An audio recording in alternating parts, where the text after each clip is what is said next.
আসসালামু আলাইকুম। কি অবস্থা সবার? মাত্র কেনাকাটা করে বাসায় আসলাম, খুবই টায়ার্ড। আজকে অনেক কিছু কেনাকাটা করছি।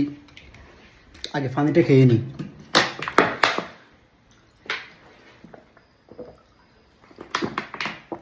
খুবই টায়ার্ড। এখানে একটা উইকলি হাপ্তা বাজার বলা হয়, যেটাকে সাপ্তাহিক বাজার আর কি।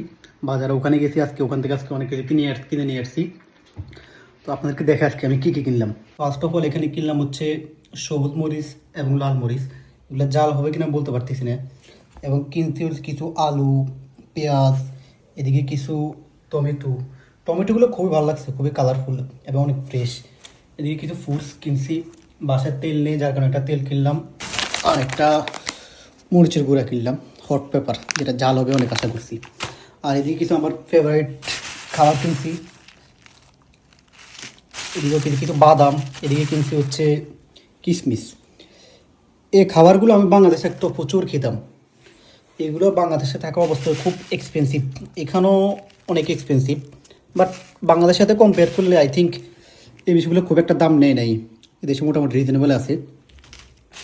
যেহেতু আমি একটু হেলদি খাবার খাওয়া ট্রাই করি, যার কারণে সবসময় কিশমিশ, বাদাম, কাজু বাদাম, কাঠবাদাম, এই টাইপের খাবারগুলো বেশি করে খাওয়া দাওয়া করি। বাসা খুব একটা রান্না করি না।